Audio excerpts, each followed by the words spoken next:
Hello అండి, welcome back to my channel. ఈరోజు recipe వచ్చేసి సోరకాయ పులుసు. సోరకాయ ముక్కలు ఇలా పెద్ద సైజులో కట్ చేసుకోవాలి పులుసులోకి కాబట్టి. కడాయి తీసుకొని అందులో ఒక 2-3 స్పూన్స్ ఆఫ్ శనగపిండి ఇలా పచ్చివాసన పోయేలాగా వేయించుకోవాలండి.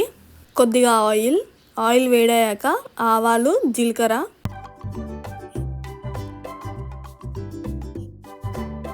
ఎల్లిపాయ, కట్ చేసి పెట్టుకున్న ఆనియన్స్,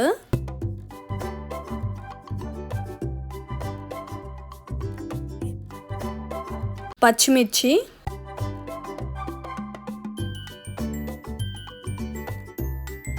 కర్రీకి సరిపడ సాల్ట్ అండి, కొంచెం కరివేపాకండి. మనకి పులుసు అనగానే మనకు గుర్తొచ్చేది మెంతి పొడి కాబట్టి కొద్దిగా మెంతి పొడి కూడా యాడ్ చేసుకోవాలి.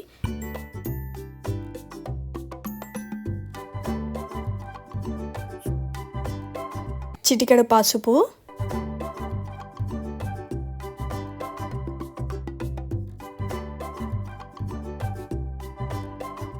ఆనియన్స్ మంచిగా లైట్గా ఫ్రై అయ్యాక మనం కట్ చేసి పెట్టుకున్న సోరకాయ ముక్కలు కూడా ఇందులో యాడ్ చేసేసుకోవాలి.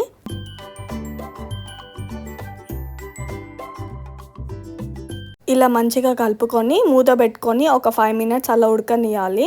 తర్వాత కొద్దిగా కారం యాడ్ చేసుకోవాలి. కారం అంతా ముక్కలకు పట్టేలాగా కలుపుకొని ఒక 2 నిమిషాలు మూత పెట్టేసుకొని అలా వదిలేసేసేయాలి.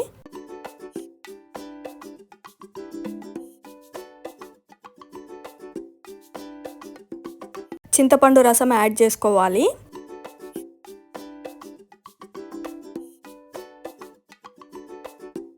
ఇలా యాడ్ చేసుకున్నాక ఒక 2 నిమిషాలు మూత పెట్టేసుకొని అలా వదిలేసేసేయాలి. మంచిగా ఉడకనివ్వాలండి ముక్కలకి పట్టేలాగా.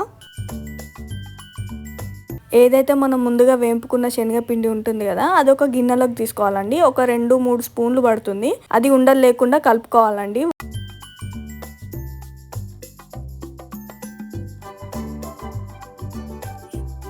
మనం కలిపి పెట్టుకున్న శనగపిండి ఇందులో యాడ్ చేసుకోవాలండి. ఎందుకంటే మరీ పులుసు కాకుండా థిక్నెస్ రావడానికి కోసం శనగపిండి యాడ్ చేస్తున్నాను.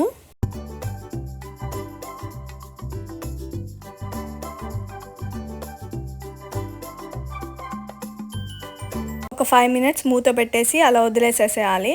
లైట్గా సాంబార్ పొడి యాడ్ చేసుకోవాలండి, బాగుంటుంది. ఒకసారి మీరు కూడా ఇలా ట్రై చేసి చూడండి. సాంబార్ పొడి 1 స్పూన్ దాకా తీసుకున్నానండి. ఒకసారి మీరు కూడా ట్రై చేసి చూడండి. ఫైనల్గా కొత్తిమీరకు కూడా యాడ్ చేసేసుకున్నాను. సోరకాయ పులుసు రెడీ అండి. ఒకసారి మీరు కూడా ఇలా ట్రై చేసి చూడండి. వేడివేడి అన్నంలోకి బాగుంటుంది. Thanks for watching this video అండి. ఈ వీడియో కనుక మీకు నచ్చినట్లయితే please do like, share and subscribe to my channel.